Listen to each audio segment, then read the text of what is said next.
Hare Krishna, everyone. Welcome to this week's edition of the Hare Krishna Project podcast. This is episode number, wait for it, number 175.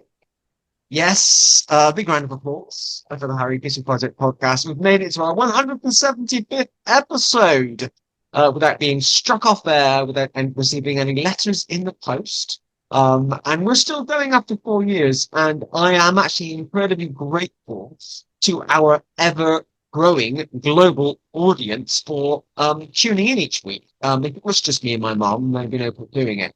And I'm grateful that you tune in and you want to hear from our guests. You don't want to hear from me. You want to hear from our guest or our guests. I really, really appreciate it. 175. I don't think it's a super spiritual number. But it's kind of a benchmark, isn't it? We're about to start the fourth quarter of the second series of 100. Wow, just said that. And hopefully some mathematicians will understand what we're talking about. Do not forget, if you're watching this on YouTube and you haven't already, please hit the subscribe button, which is just there, so you can be kept updated about future podcasts and video productions from the Hare Krishna Project. And or if you're watching this on Facebook, which is the other area or platform you've watched this podcast, if you haven't already, please do like or follow the Hare Krishna Project Facebook, so you can be kept updated about all the things we're doing here at the Hare Krishna Project. As you will know by now, I say this every week, we don't just produce podcasts, we also do Hare Krishna festivals, book distribution, school visits, and just recently I've started giving talks at Hare Krishna weddings as well. That was a bit of a turn up for the books last week. So we get out about and do stuff because we are incredibly enthusiastic about sharing and spreading Srila Prabhupada's message with ordinary, everyday people. All right, I'll shut up now. I'm absolutely delighted to welcome our 175th guest this week. It's Maxine. Hare Krishna. Hare Krishna, Hare. Maxine, or Max for short, it's great to have you with us. I was just thinking earlier today, I think you and I have known each other for at least 2 years. Yeah. Been a while.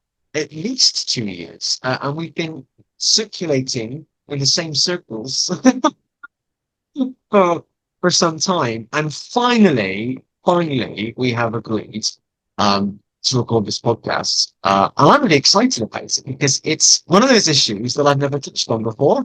And as everyone will know, I am keen to touch on those issues that other people are not talking about, certainly within the Hare Krishna community as well. And in a short moment, we'll find out what that issue is. But we're going to start with a nice, easy question. It's the first question that every guest gets just to warm them up. Maxine, please tell us a little bit about you and where you are from. Well, firstly, thank you for having me. It's an honor to be a guest on your fantastic show. I am Maxim Orr, born, raised, lived in London my entire life. My mother is Israeli, my father is English, so I have both of those cultural backgrounds. I studied politics, philosophy, economics at university. However, I dropped out after 2 years because I became completely disillusioned with the political scene in the United Kingdom and generally politics as a whole. I was very involved with the Labour Party at the time. I was doing work experience with the different MPs in constituencies in Parliament. So I saw it from the inside, and I really just thought it was all a farce, all a facade for ego. Because even at the time, when I was 19 or so, which is 6 years ago now, I was spiritually engaged. I'd gone on a couple Buddhist retreats, but it wasn't until I was 21 that I came into contact with the Hare Krishna movement and the idea of Krishna in general. And that was when I had an actual spiritual awakening and moved from being atheist because although I was raised by my Israeli mother, like a lot of Jews these days, she was very secular, as was her whole side of the family. And so I was raised in a very secular, non-religious environment. And we will, I'm sure we'll touch more on that specifically later on. But yeah, it was from a very atheist ideology, very philosophical and science based, through a short dabble in Buddhism to the Christian movement, and finally to where I am today. Even though you say that you were raised in a secular way by your Israeli mother, your Jewish mother, were there any instances as a child or a teenager when you went to the synagogue, or you went to any kind of culturally Jewish events? Certainly not directly with my mother. However, I was very fortunate that my stepfather's side of the family was a little bit more religious. Um, and so, he's got a couple siblings who go to synagogue regularly. And so whenever they would have a wedding, or we would have a family funeral, or a bar mitzvah or bat mitzvah, coming of age for the children, we would attend synagogue. And I was also very fortunate that when I was in my early teenage years, I could attend through them. My stepfather's side of the family is who introduced me to it, a Jewish youth movement, which is very popular across the world with Jewish communities. And even though I was totally separate from any Jewish community, I grew up in an area of London that has next to no Jews. It's through this Jewish youth movement, we'd go on summer camps and kind of other holiday camps. And so I connected to, even though it was very irreligious itself too, there was still a few prayers and some more than just a facade, like an actual small connection to the religious side of Judaism. Mm. It's probably the same or similar to other people who've grown up in Britain as being nominally Christian. The local church is a place where you take your child to be christened, or you get married, or I want a church, or I want my funeral to be in a church, even though I've never been to the church. It's the cultural role that in most of Britain Christianity plays, and that's kind of a cultural thing. I know I have friends that have babies and they're not religious, but they want to have their child christened in a church for good luck, in case anything happens. Just in case it's all true. Yeah, just in case. And my friend I have a friend who's a Church of England vicar. He says this in a comical way. People use the church for hatch, match, and dispatch.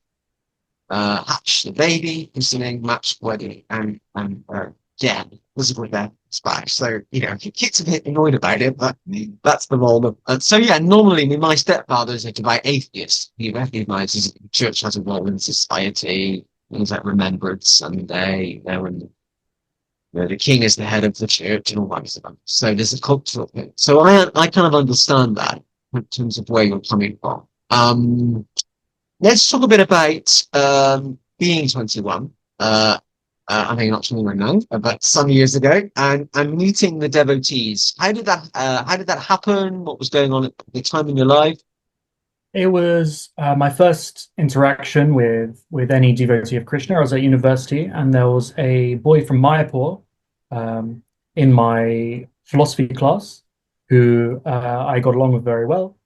And he was definitely, in many ways, not a good example of devotee. Like he partook in certain activities that are absolutely not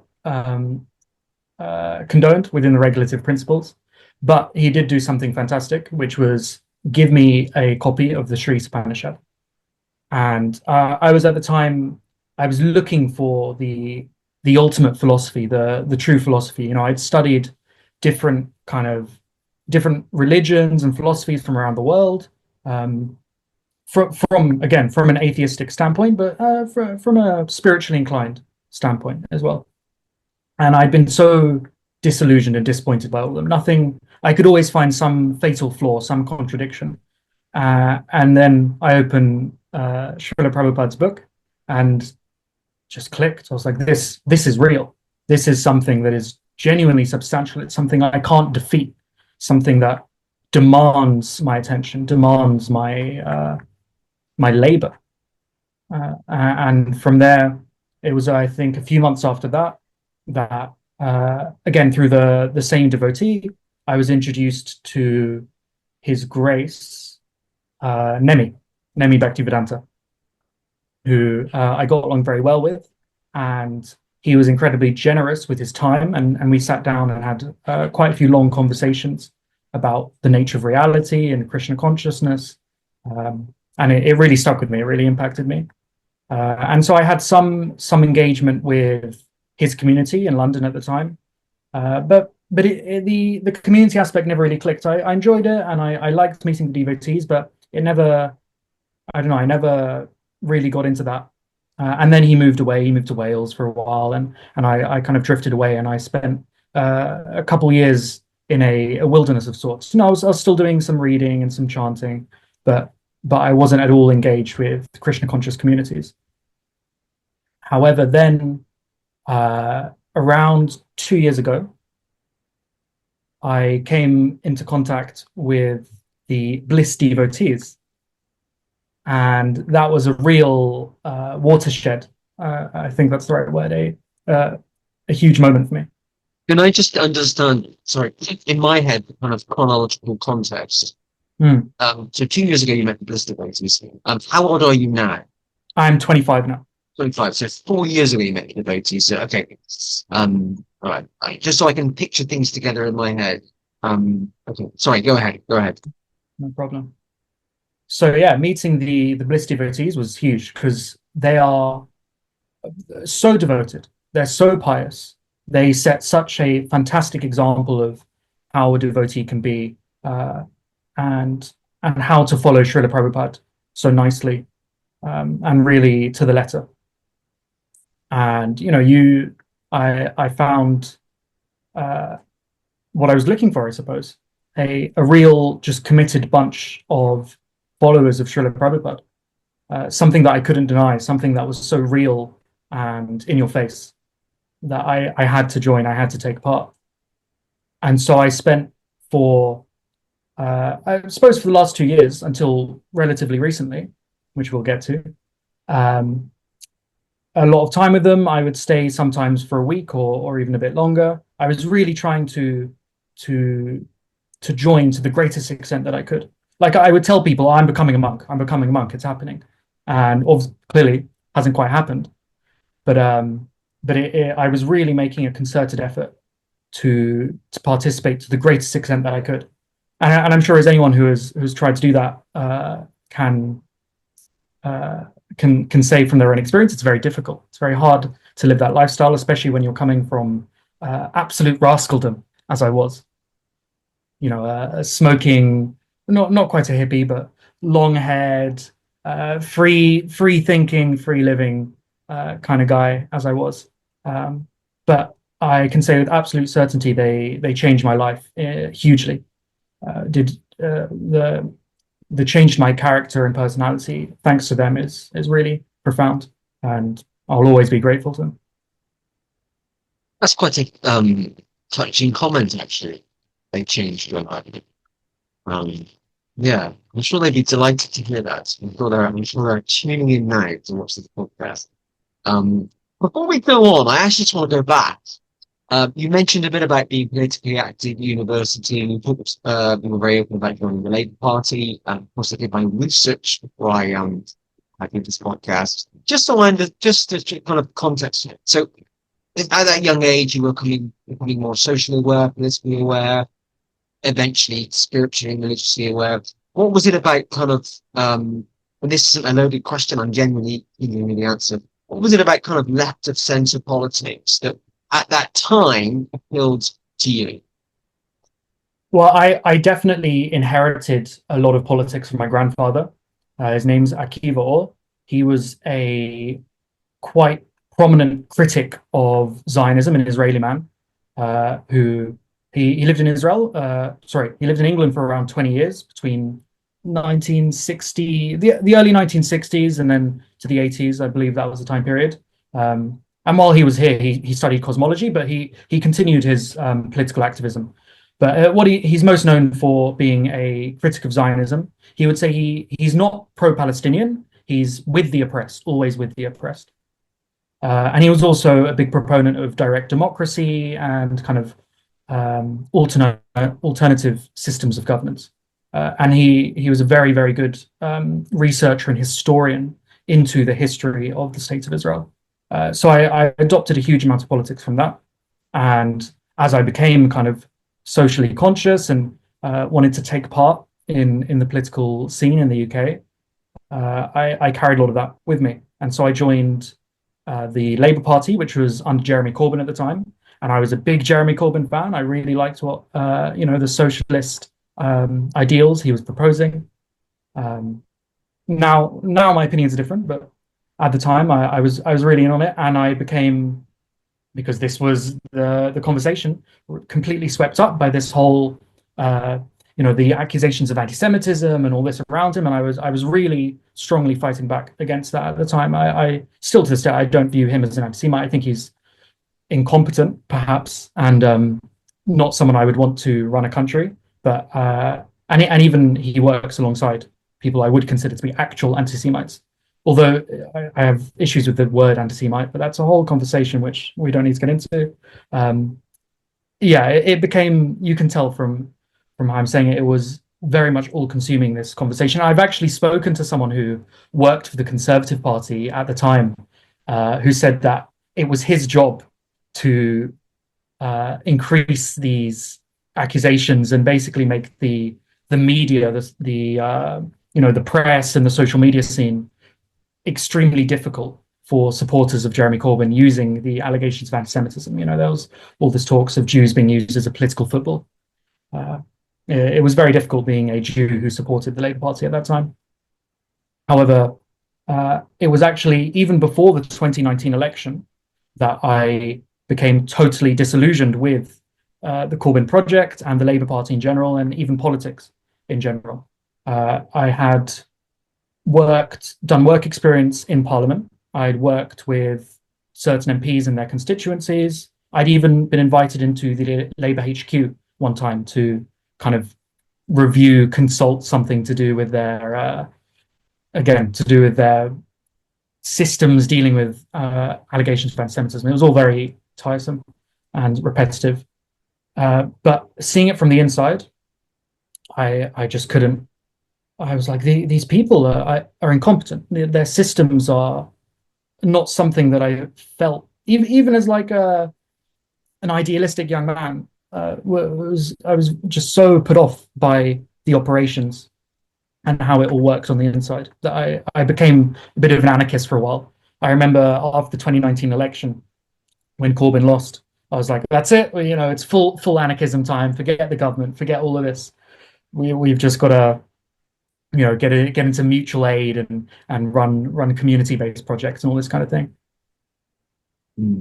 Thank you for sharing that. I do appreciate that. I did look through your social media before today just to look, and I did see you were active with the Labour Party at that point. I've never really done a podcast on party politics in the Hare Krishna movement, but I'd be keen to at some point.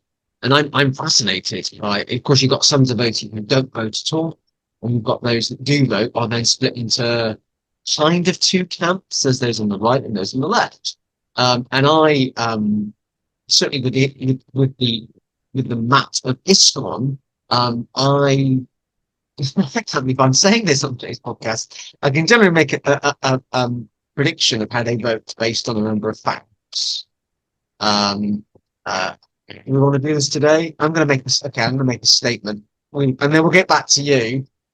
Certainly within ISKCON and the ISKCON community, I'm not sure about other mats. If you're of Indian heritage, it's more like you're going to be right of centre and vote Conservative, for a whole number of factors that are all genuine. And then if you're a Western convert, this isn't complete black and white. If you're a Western convert, so someone of Caucasian or white heritage, you're probably going to be left of centre, based on a number of factors. And there's some people that are not like that, but generally that's what my analysis has been through now. And you've got those don't vote at all. I do vote, by the way. I think it's important to vote, because even though I am a lover of this philosophy, I love Bhakti Yoga, it's changed my life.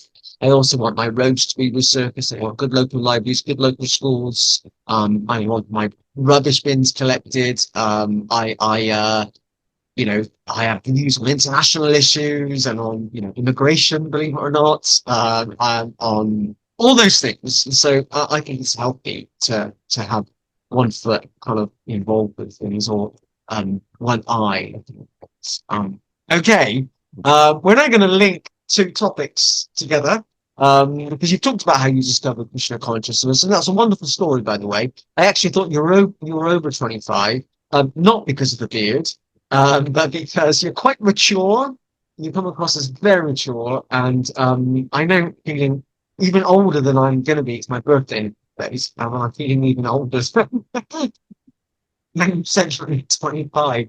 Um, okay. How did Bhakti Yoga help you to rediscover or identify, help you to rediscover your Jewish roots and heritage?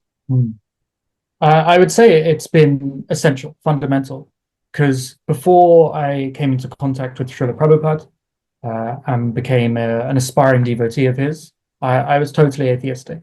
I had no conception of God. I as someone growing up in the West, I had this basic idea, it's a guy in the sky with a beard or whatever. But it engaged me through, and particularly with the bliss devotees, engaging with God, Krishna, and what that means, and what God is, and what God's identity is, and how we should be relating to God. So it's been essential for developing a spiritual identity that we are all souls, we're all devotees of God. And then it was around the same time that I met the bliss devotees that I had a few meetings with a rabbi, a very nice rabbi by the name of Moshe Friedman, who's since made Aliyah and moved to Israel, but he lived in London for a while. And we met through friends. We actually, the first time we met, we were doing an ice bath together. But I decided to, because I've always been very interested in religion and exploring philosophies in general, to just have a few meetings with him and kind of learn a bit about the Torah, the Bible, the Jewish Bible, and see what's going on with that. And I was very much on a path. I had no interest in connecting to religious Judaism. I was very much on the path with the bliss devotees, but I wanted to learn a bit from him. And we sat down. We had we read through a few passages together, and we had some conversations. And even at that time, with such limited information and knowledge about religious Judaism, I could just see these really profound connections between what I'd learned about Gaudiya Vaishnavism, Srila Prabhupada's philosophy, and rabbinical Judaism, the Judaism as it is. And so that was always kind of in the back of my mind, even as he moved away, and I really focused in on Srila Prabhupada. But yeah, it was there. And then when we had His Grace Dhira Govinda visit the Bliss Temple a couple times, we had some really interesting conversations with him, with the Bliss devotees, and him telling us about his experience, because he grew up as a Jewish man, and he studied at yeshiva, a Jewish Torah school. And so he has very in-depth, extensive knowledge about Judaism and Jewish history. And he was saying the same thing which I'd experienced myself, which is that there are these very uncanny, even similarities isn't doing it justice, identicalities. Obviously, they're not absolute, they're not complete, but there are very strange continuations between the two lineages of Judaism and Gaudiya Vaishnavism. So there was this awareness, even while I was really throwing myself into the Bliss Temple, that there was something going on there, and that it was nagging at me. It was nagging at me, even though I had almost no connection with religious Judaism, even though I was fully engrossed in Gaudiya Vaishnavism. It was always there. And then it's just recently that as I kind of really settled on, I want to go be more worldly, basically, because I've kind of closed myself off a bit for the last couple of years as I've made an attempt to be a better devotee, which obviously isn't a necessary thing to do, but this is the kind of the process that I chose. It's part of my process. Yeah, as I've decided to be more worldly, I've just been totally unable to ignore this, and ultimately decided to make my primary religious practice Judaism rather than Gaudiya Vaishnavism. However, I absolutely would not have been able to connect with that Judaism without my lessons from Srila Prabhupada. It's an interesting statement that you've just made, and I wasn't expecting you to make that statement. Because I don't really know you that well, we've met a few times. So you've decided to make your principal practice Judaism Mm. rather than Gaudiya Vaishnavism, rather than Bhakti Yoga. That's a very interesting statement. But then I'm thinking about statements from Prabhupada that actually reinforce that. Well, Prabhupada said, if you're a good Christian, if you're a Christian, read the Bible; if you're a Muslim, read the Quran; if you're Jewish, read the Torah. And actually Krishna consciousness isn't actually about you abandoning your own culture, your own heritage. It's about adding Krishna or God to your life. So it's interesting. I just wasn't expecting you to say that. Because some people listening to this podcast might say, well, we're not the body. Krishna consciousness tells you we're not the body. All these designations about being Jewish, Christian, Hindu, homosexual, heterosexual, liberal, conservative, socialist, authoritarian, libertarian, they're all temporary labels. They're all designations. So really don't waste your time with them, or don't reinforce them, or don't play on it too much. Actually, we're all eternal spiritual beings. We've always existed and we always will exist. So don't worry about things too much. This will save people. But obviously it's reinforced this is a fascinating idea. Bhakti Yoga has reinforced your Jewish identity in this life. Yes, it's totally ignited it. And this is actually something that is a lot more common with Jews than I was aware. So the two rabbis who I'm close with at the moment, Moshe Friedman, who I mentioned, and Yaakov Klein, who I'm seeing at the moment, both of them, their experience was that they grew up in a religious Jewish community, and were found that the community was overly ritualistic, and that they weren't focusing on God, even though these rituals are literally commandments, that God was not at the center of it. It was somehow hollow in a way. And they both went on their own spiritual journeys. And with Yaakov Klein in particular, I think, although I think Moshe Friedman shares this, they both became engaged with Eastern spirituality. And so they have a lot of awareness of Vedic systems and Buddhism and things like that. And through that, just like me, they found, hey, hang on, this is in Judaism too. I don't need to go to this other tradition, this other culture, when it's not just in my backyard, it's who I am. It's what my body is already is. And there's the connection between Jews and India and kind of the Vedic region is so strong that there are even places in India and Nepal where so many Israelis visit on holiday that the shop fronts are in Hebrew. So there's clearly something going on here. Yeah. I just want to point something out to a lot of our listeners and viewers. We kind of touched on it a little bit, but maybe not a lot. But I think we should point out, so being Jewish is kind of twofold. So there's the religion of Judaism, and there's the ethnic cultural heritage of being Jewish. And they're not always the same thing. I mean, a lot of people are both. I would even say threefold. Okay. There's the Judaism, which was delivered by Moses, the religion, the fundamental tenets and the Torah, the oral and written law, which was delivered by Moses and traces back to Abraham and then, to Adam and such. There is the ethnicity of the children of Israel, the children of Abraham, Isaac, Jacob, and that lineage goes through Moses. And then there is the nation. And these three things, they're all separate, but they all overlap. So the nation and the ethnicity are a little bit different because the nation is the country, even the civilization of Israel, which is what is being revived in the modern day through the state of Israel. Contentious topic, obviously, but there is these three separate elements of the ethnicity, the children of Israel, the direct descendants of Israel, the religion, and the nationality, which isn't necessarily directly tied to either, or isn't necessarily dominated by the ethnicity or the religion. There have been times in the history of the Jewish people when, for example, they did convert some groups of people who were not descendants of Israel, and when the nation itself was not primarily putting the religion first as the primary aspect of the culture. Thank you for explaining that. I mean, I know a number of people, a lot of people who are kind of racially Jewish or ethnically Jewish, but they don't practice the religion. Before we started recording, I talked a bit about my former landlady, because I've never done this podcast before. My former landlady is ethnically Jewish.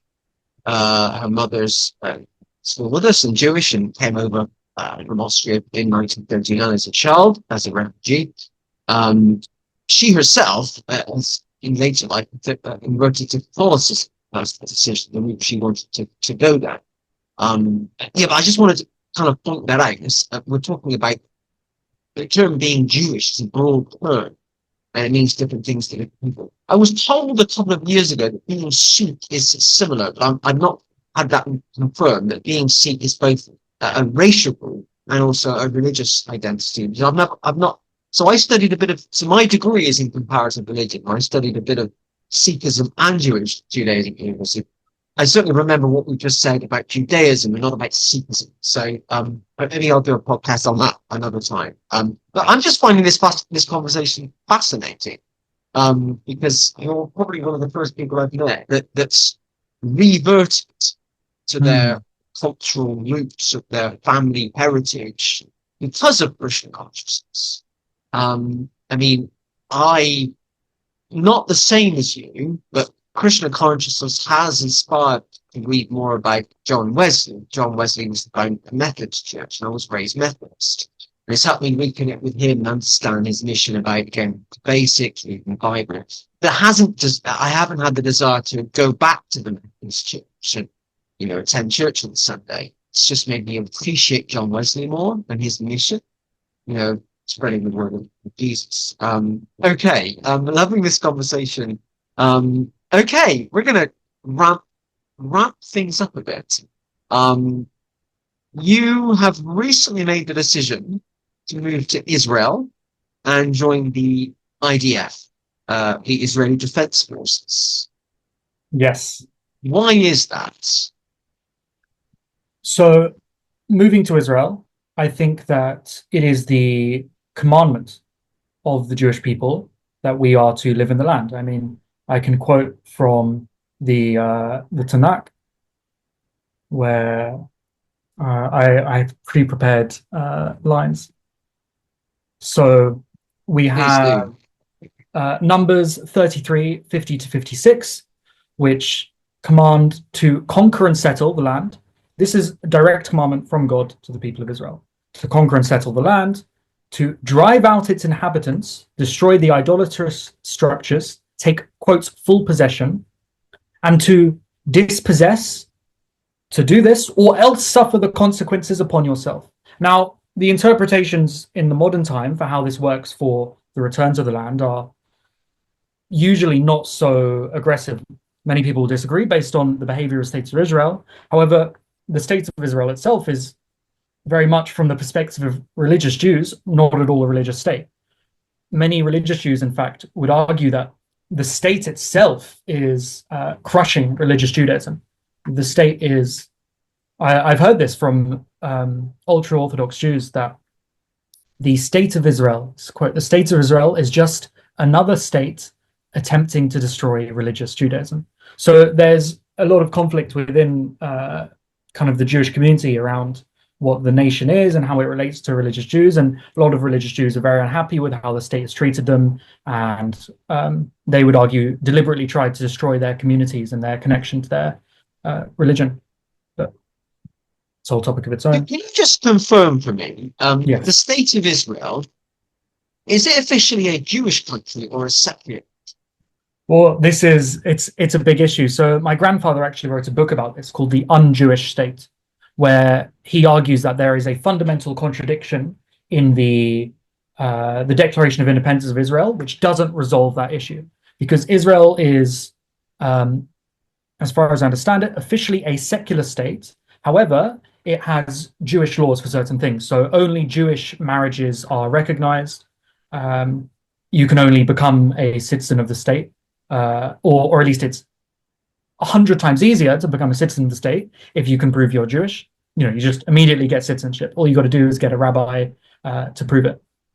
Write a letter to the consulate.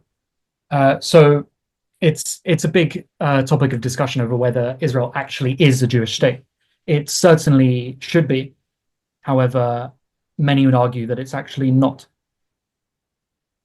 Okay, thank you for that. That has helped me a little bit, but it wasn't the clear-cut answer I thought you were going to do.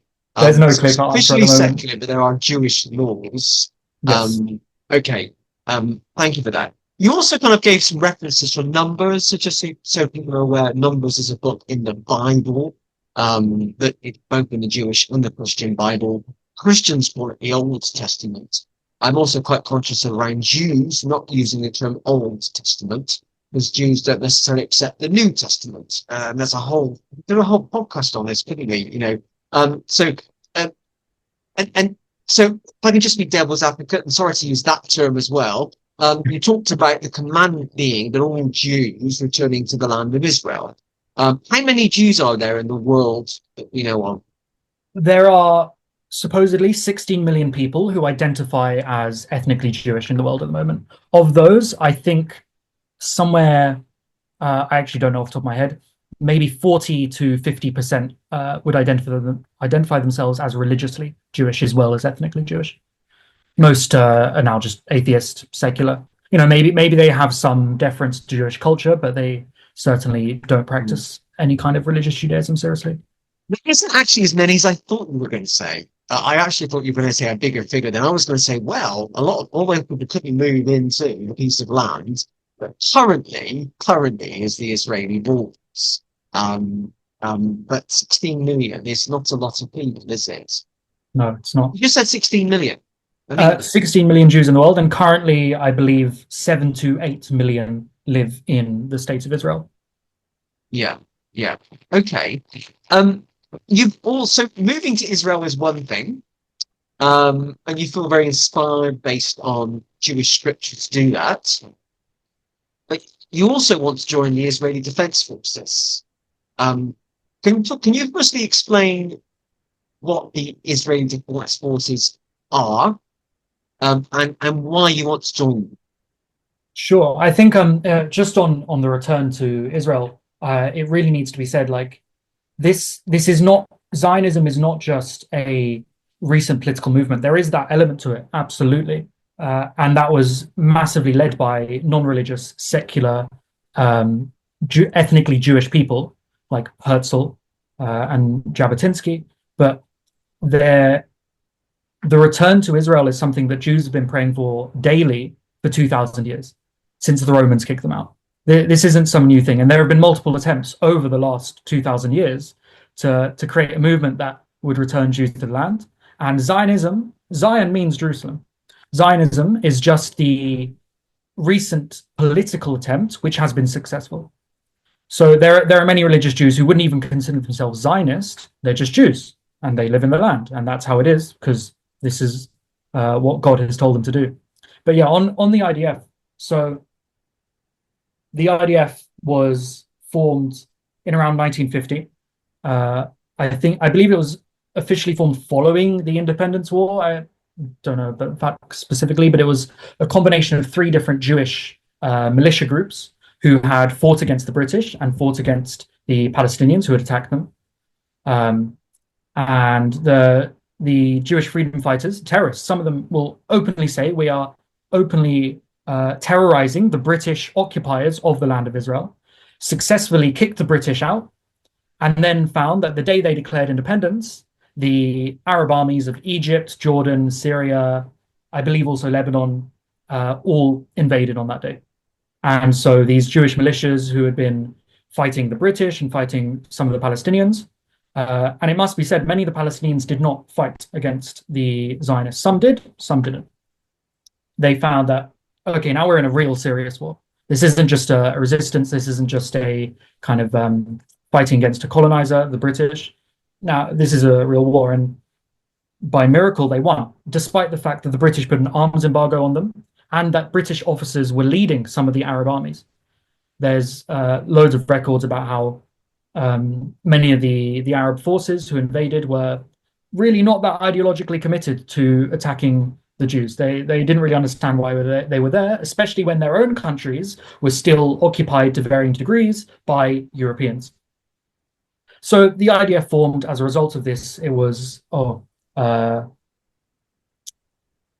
don't remember the name of these militias, but you can very easily look them up. Lehi, Irgun, and the main one, I don't remember. But yeah, so the IDF formed then and has since been the Israeli Defense Force. Its sole purpose is to protect the integrity of the state of Israel, the well-being of the citizens of Israel, all of them, including the 2 million Palestinians or Arab Israelis who are citizens of Israel and live within the 1967 borders, as they're known. That's what it does. It's an army. It's an army that protects its people. Yeah, I mean, I was going to ask for clarification on that, and you kind of just answered. The Israeli Defense Forces is kind of like just the Israeli military, is it? I mean, Absolutely, yeah. we have the army and the navy. What's the third one? My brain's gone dead. Air Force. Air Force. I mean, we don't call them the British Defense Forces, but they do defend Britain. You know, they defend us from our enemies. The Brits have got a lot. The naming seemed to be a trend in the post World War II era, because I know you've got the Japanese Defense Forces, and I think there's the Korean Defense Forces as well, and they were all. It seemed to be that was what armies like to call themselves in the aftermath of post World War II. Yeah, and that's it's just an interesting term, isn't it? The Israeli Defense Forces. I wasn't aware of the Japanese or the Korean equivalent, but you know, it sounds very. Some people might find it quite not aggressive, but quite adversarial. You know, the defense forces. It's like you're always at war or you're always at battle, and maybe for people living in Israel, the last 70 years, sorry, almost 80 years, have been about defending the state. We've always had to be in a state of psychological war or defense because we've always had our enemies. And there's other countries that will have a similar situation, maybe South Korea in reference to North Korea, Taiwan in reference to China. There's always that we've always got to be on our guard. Whereas the British don't necessarily have to be on our guard all the time. The French and the Irish love us. I mean, why wouldn't they? Our closest neighbours. I mean, and obviously it's you know, you can't pass this point in the conversation without pointing out that the idea of the Israeli Defense Forces are often in the news. You know, you turn on the news on a regular basis, and that's because, the conflict between Israel and Palestine has certainly escalated over almost 2 years now, since October 7th, 2023.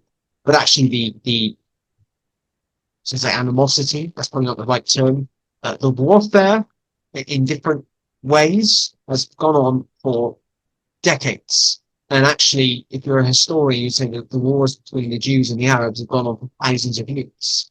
And that's why, in my opinion, a lot of people today, Western people, mentally don't want to get involved with the Middle East. Of course, we see things on the news. It's very sad. It's very disturbing. It's very confusing because we don't really know. And that's why my parents, for example, don't really want to talk about it because we don't really understand it. And when you think this has gone on for thousands of years, the Jews and the Arabs fighting, it's just, quite sad.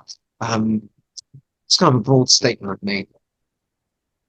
Yeah, I mean, the way Israelis see it, some Israelis are quite detached from their own, even though they're Jews living in Israel, they're quite detached from their own kind of heritage. And this is definitely was a big part of the Zionist project, the political side of it, is that we're Jews, everywhere we live, we're unsafe, whether it's Poland, France, Morocco, wherever we are, we're unsafe. We need our own country where we can defend ourselves. However, Zionism is also the most successful, if not the only successful, project of returning an indigenous population to its homeland. And there's a lot of propaganda from both sides of saying, oh, the Jews aren't indigenous to this place, you're all Poles or whatever. Well, the genetics don't show that, and our religion, which we've carried for 2,000 years in exile, doesn't show that. And then you've got from Israelis saying, oh, all the Palestinians are just Arabs and random people from the region who've entered, which also is untrue. In fact, a lot of the Palestinians have more DNA related to the original Jewish people who lived there and the other peoples who lived in the land than the Jews, such as myself, who've had 2,000 years outside. So even though they don't follow the Jewish religion, they don't identify as ethnically Jewish, they are just as genetically Jewish as the returning Israelis, if not in some cases more so. And of course, not all of them are. There's some did come from Syria and Egypt and such, but there is a huge bulk of the Palestinian people who are very much so as indigenous and have just as historical roots to the land.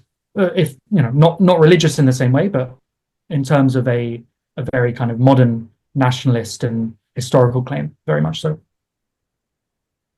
We spoke briefly about this last week when we met. We went to well, we've seen each other loads of times over the years, Maxine, but we met up at a mutual friend's wedding, a Hare Krishna wedding, which is how this conversation or this podcast has taken place today.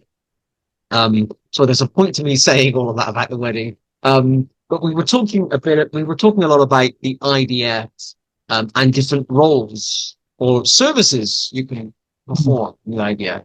What particularly would you like to do if and when you get to join the IDF? I'll do whatever the service calls of me. I mean, I don't even know for certain that I will be called into the IDF. I will.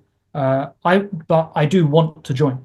I want to take part in that because that is me staking my claim to this place, to this country, to this nation, the Jewish people, because this is the return to Zion. This is an incredibly biblical moment in history, relevant not just to Jews but also to Christians and Muslims. There is huge eschatological implications in terms of the end of days and this kind of thing, which I'm not so interested in myself.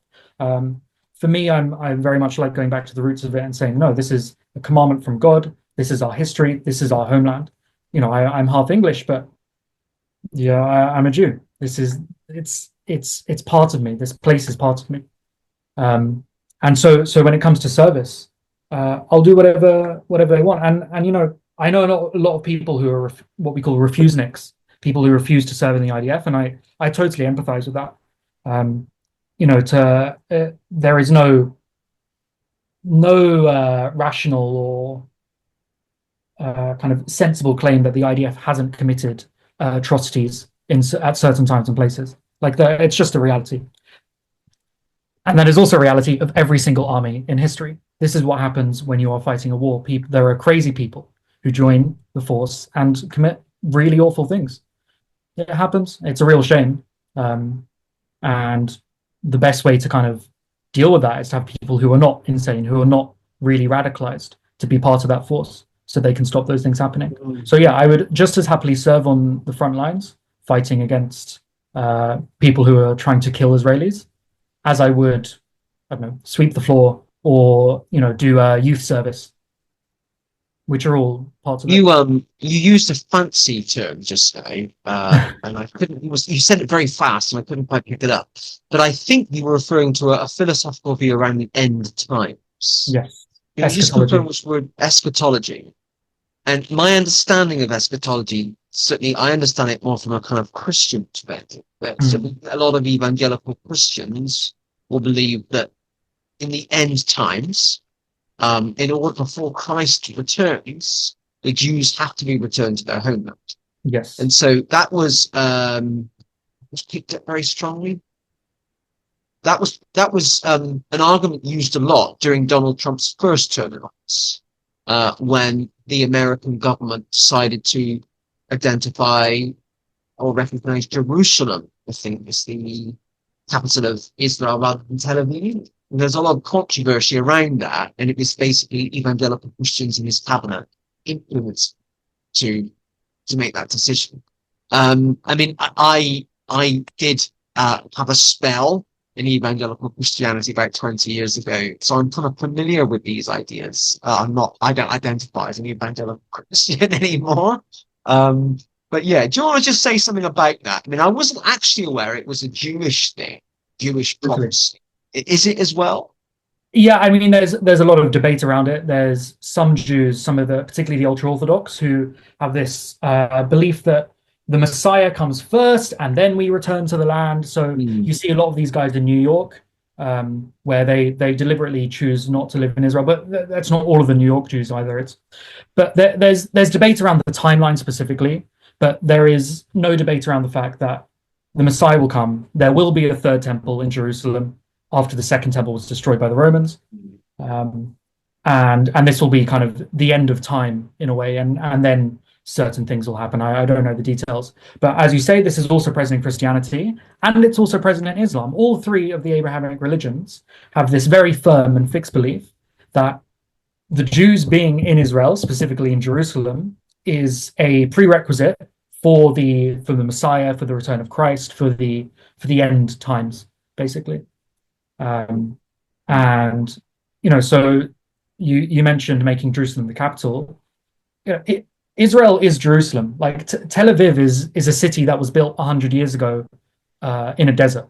Like there's Jaffa, which was the Arab town, which was there. And it's a very ancient town also. And Tel Aviv was built slightly north of that, but it's a brand new town. It's a city, and it's very Western, very modern. It has, as many people may know, the largest gay pride parade in all of the Middle East. It's full of nightclubs and European American lifestyle. Whereas Jerusalem is this ancient city. It's thousands of years old. It really does not have, of course, there's some modern culture too, but it's a biblical city. It's something that's incredibly special, and so that's Israel. That's Zionism, the return to Jerusalem, the return to Zion. That's what it's all about. That's what this is all for. The Jerusalem is where the Jewish people. That's our home. That's our heartland. And of course, there are places and the land around that as well. And so, yeah, it's got to be the capital. It doesn't make sense unless it's the capital. And in 1948, Jews were ethnically cleansed, murdered, and all the synagogues were destroyed when the Jordanians invaded. And so there's a lot of conflict. There's a big wall all the way through the middle of Jerusalem. Disgusting wall, horrible wall. I'm not it's really when you see it, it's just so obvious that there shouldn't be a wall in the holiest city in the entire Abrahamic world. And of course, there's justifications for security reasons. People keep on stabbing and shooting Jews and doing suicide bombs. And of course, if you're an oppressed people, you can understand why you would resist. But it clearly hasn't worked for them in achieving what they would call liberation.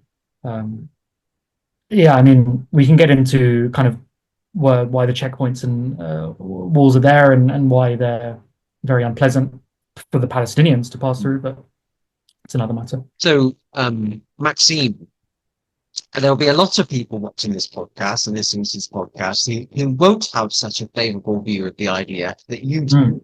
And actually during the IDF would be the last thing that they have on their to-do list. And a lot of people watching, listening to this podcast will see the IDF very differently.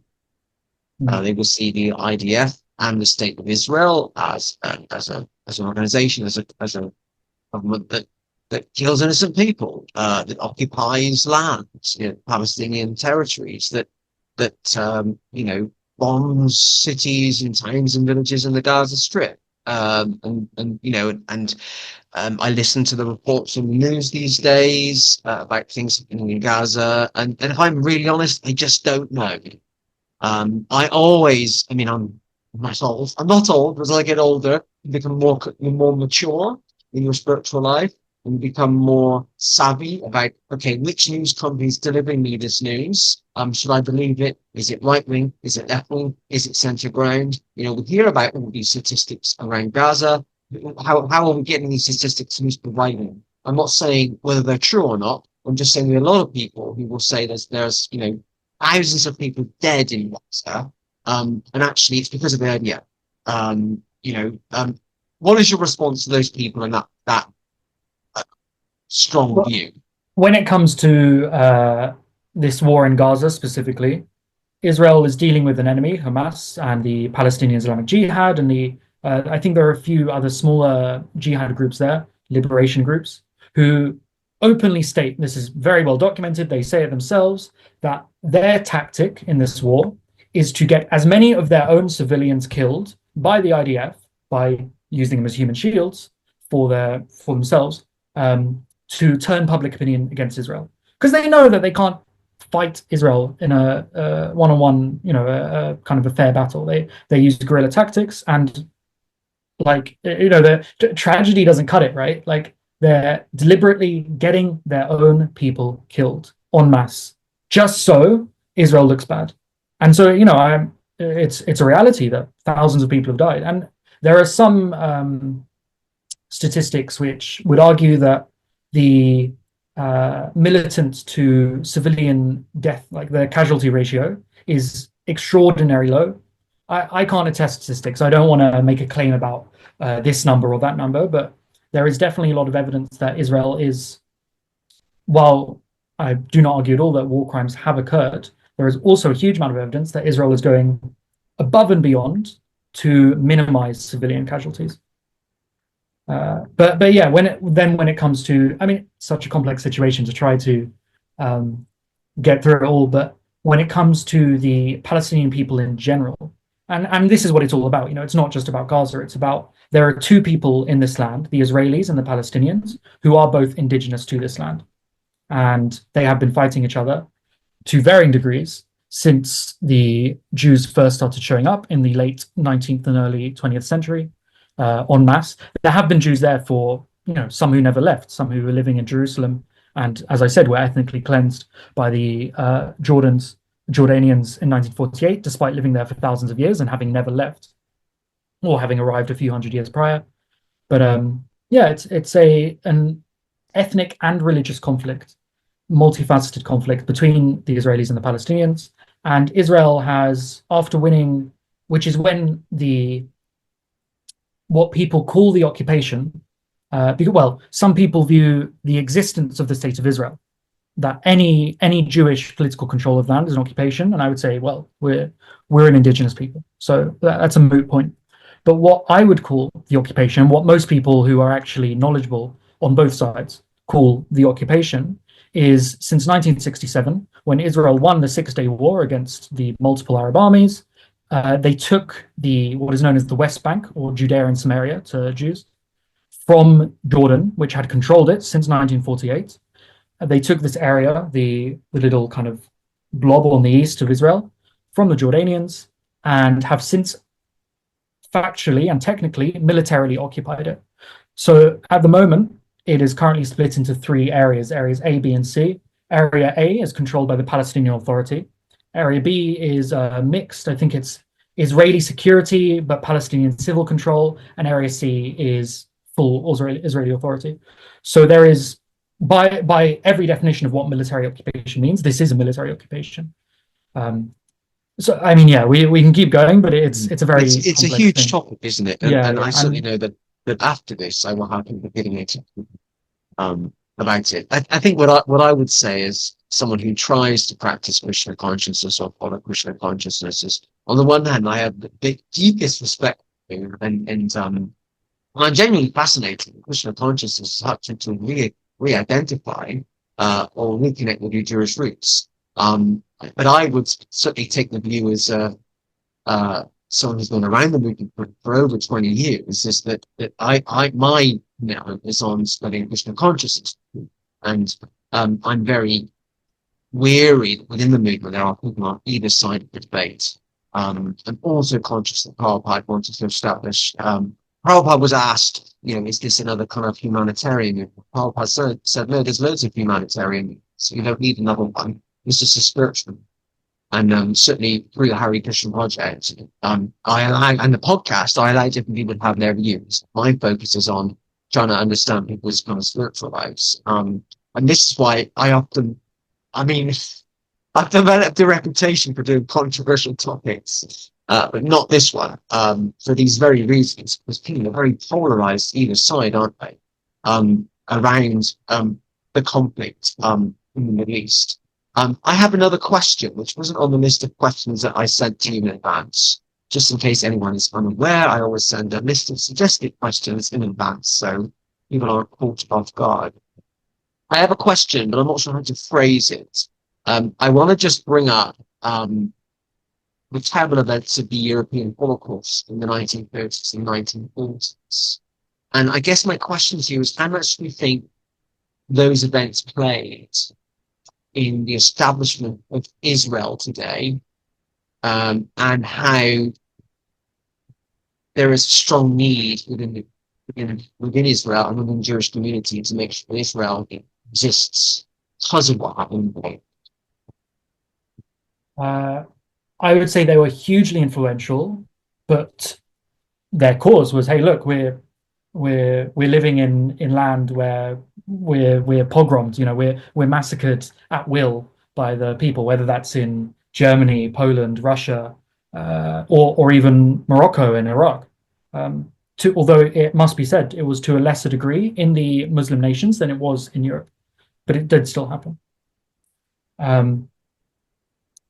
So yeah, they're living in places where they are at will massacred by the native population, the Europeans, for blood libels, making up these lies about Jews draining the blood of children, or you killed Christ, therefore I'm going to kill you. Like, it was, I don't remember the exact quote, but it was basically used as an example of the victory of Christianity over Judaism, that the Jews were a people who were totally degraded in the European lands. The Jews were a people who had lost because they turned away from Christ. So this was just how the Europeans viewed Jews at the time. And of course, there are many Christians who took mercy upon the Jews, but that's the point.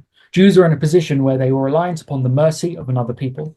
And so there were these Zionist congresses, I believe starting in the 1890s, I don't know the exact years, but the Zionist movement, starting with Herzl and his book, The Jewish State, and this movement that emerged and brought together Jews from across the world, looking for a homeland. And they were offered like Uganda and Madagascar, and I think somewhere in Siberia.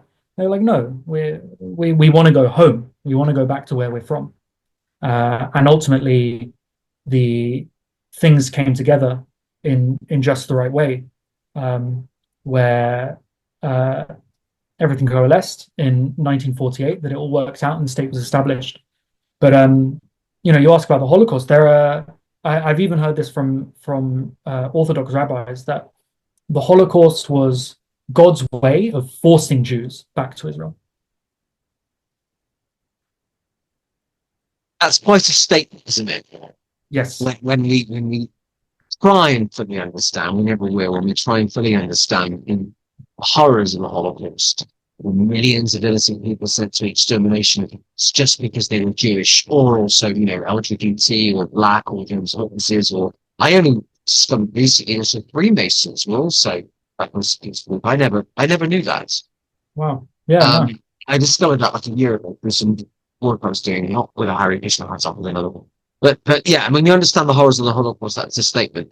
But I just wanted to kind of touch on that because, and I think my personal objective here, I'm trying to kind of sit on the fence a little bit there, is that is why so many other countries and people in general don't feel comfortable getting involved in any way, verbally, politically, socially, with the conflict in the Middle East, because there's so much complexities around, when you look back in the history of the Jewish people as well. In recent times, in living memory,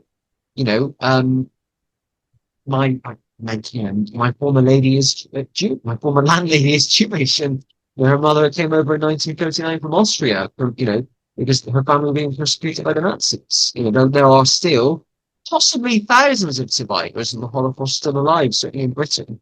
I mean, certainly in the area I live, there's a few, and we give talks in schools, and they're amazing. Mostly women now, because women live longer than men. Women in their late 90s that are giving these amazing talks. So I just wanted to touch on that. I mean, because this is one of the first podcasts I ever recorded, rather than YouTube for.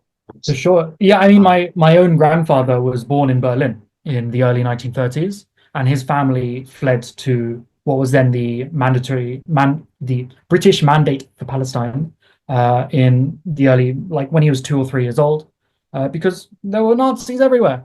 They were like, this, it's time's up, we're not safe here anymore.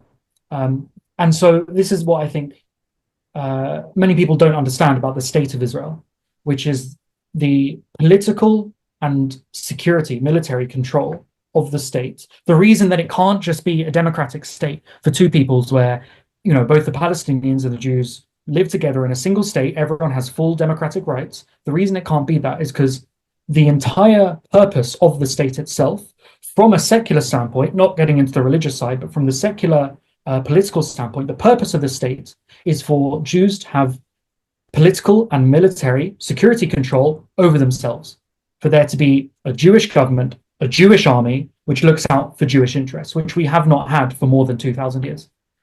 And it's what we were lacking during the Holocaust. There's Jabotinsky, who was he's known as a revisionist Zionist, but he was a very prominent thinker in the Zionist movement, and he was very, very much focused on this. He formed actually Jewish brigades in, I think it was the Russian. Anyway, during World War, I don't remember which nation it was, but he formed Jewish brigades during World War One in Eastern Europe, with the ultimate goal of having these be Israeli military forces in the land of Israel. I want to try and bring this conversation back to Krishna consciousness now. I mean, in a very clear way. I'm looking forward to the answer to this question. How do the teachings of the Bhagavad Gita reinforce your desire to take up arms and or do your duty?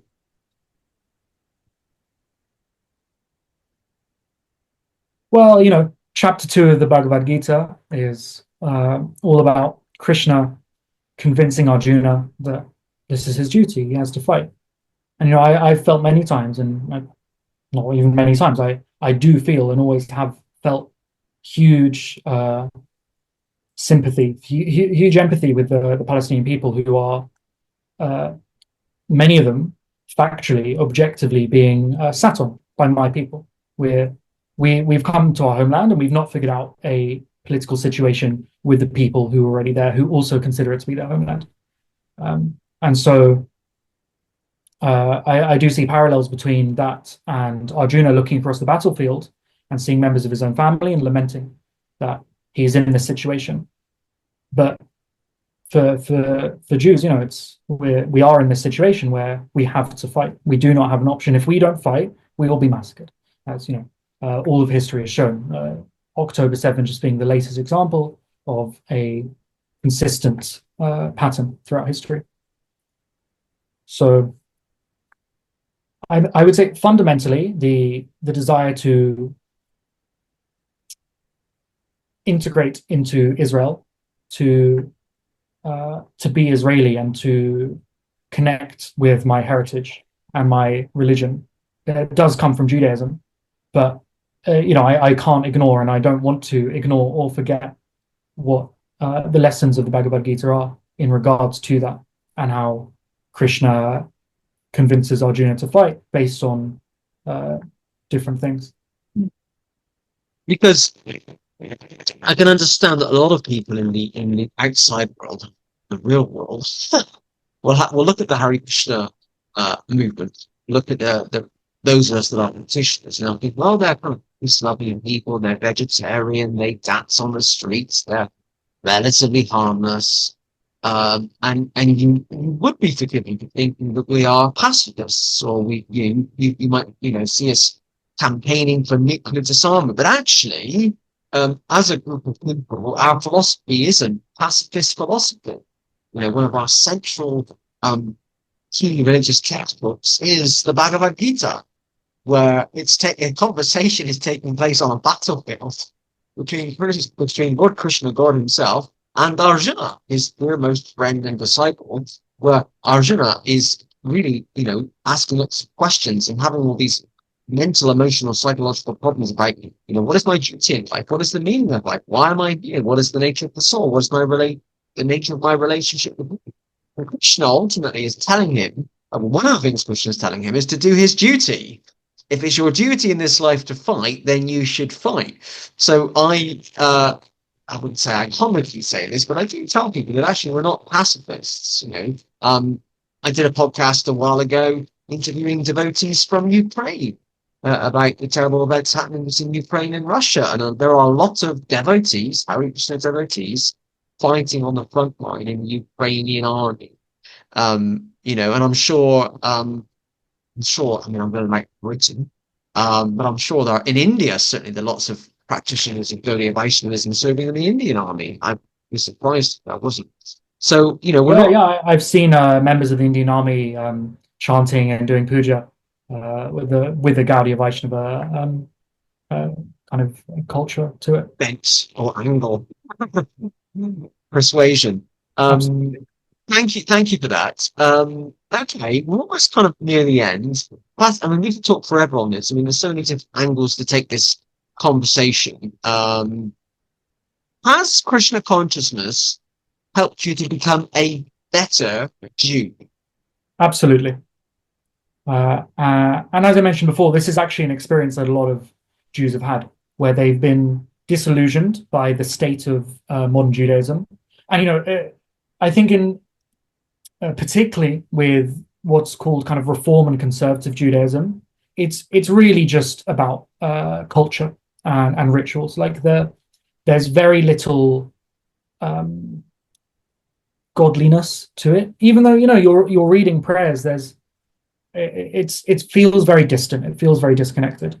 However, even within Orthodox Judaism, from what I've heard, and this is all relatively new to me, but what I've heard from practitioners is that there is a disconnect, and you would expect that after 2,000 years separated from your holy city. There's actually something I found quite interesting is, Hare Krishnas, we prostrate constantly, all day, every day. We're always getting on the ground and offering our obeisances. Jews are only allowed to prostrate themselves in the Temple of Jerusalem, which has not existed for 2,000 years. So we want to be like this. We want to have this, but it has been deprived from us for 2 millennia. So yes, it is absolutely helped me to connect and be a better Jew. I hold Gaudiya Vaishnavism to be such an absolute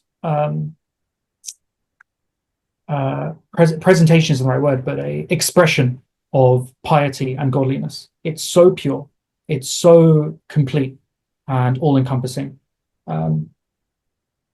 If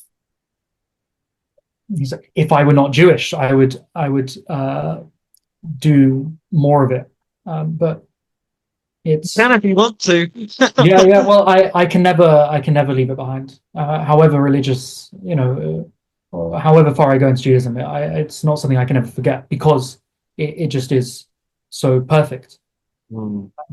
And it really is something that modern Judaism, and this isn't something which is even counter to Jewish thought, something that modern Judaism can learn from, something modern Judaism can pick up. And there are also things that I think Gaudiya Vaishnavism can learn a bit from Jews, like the yeshiva study, where Jews just spend all day, every day studying Torah. It's, we have our classes, but more kind of certain practices which would be beneficial, I think, for getting more Veda study.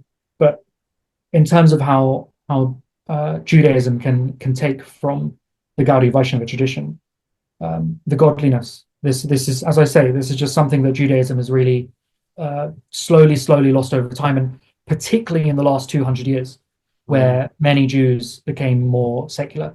Like while my family now is totally atheist, basically, my great-grandfather, if we go back like 3-4 generations, they were religious. They were religious Jews. They all had the payos, which, by the way, is the same thing as Shika. You know, Jews have the curls on the side, Hare Krishnas have it on the back. It is the same concept. You keep the corner of your head unshaved. That's the quote from the Jewish scripture. Just another continuation between the two. Yeah, I mean, I think they're both Judaism and Gaudiya Vaishnavism are incredibly ancient, pure expressions of piety. And I'm very keen to take the ecstatic mood from Srila Prabhupada's mission, which actually has been emerging in the last few hundred years in ultra-Orthodox religious Judaism.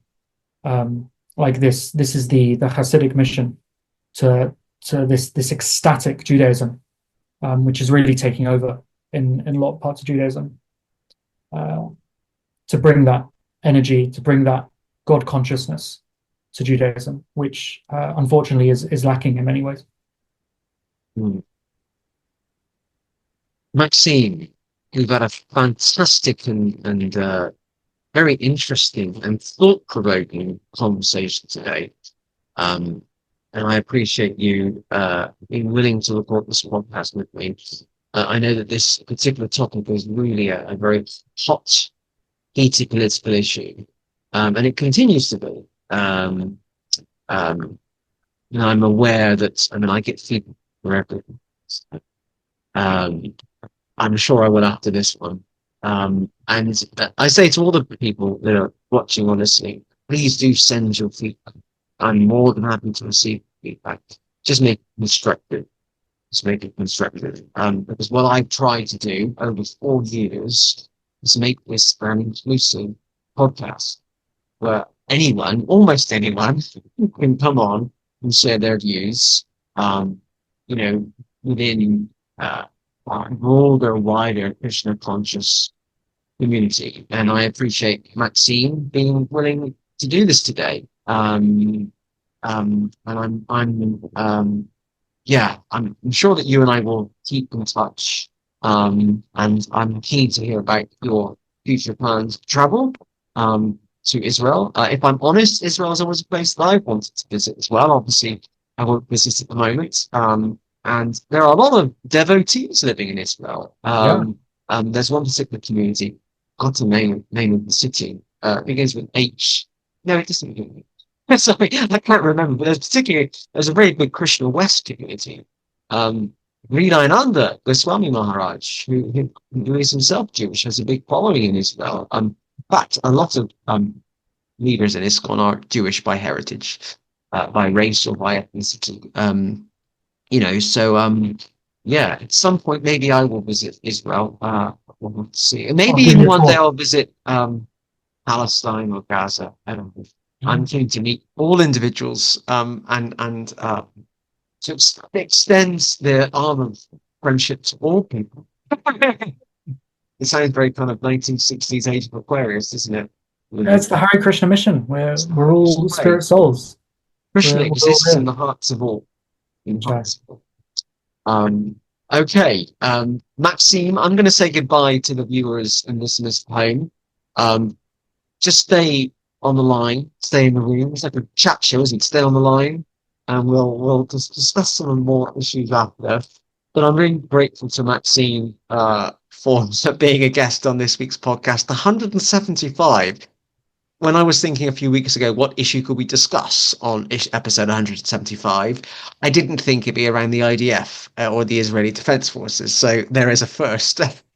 I'm very grateful to him for sharing his story on this week's episode. Do not forget, if you're watching this on YouTube and you haven't already, please hit the subscribe button so you can be kept updated about future podcasts and video productions from the Hare Krishna Project. And or if you're watching this on Facebook, please do like or follow, if you haven't already, the Hare Krishna Project Facebook page, so you can be kept updated about what we're doing in that way as well. Okay, until next week, I'll see you all soon. Thank you. Hare Krishna. Hare Krishna.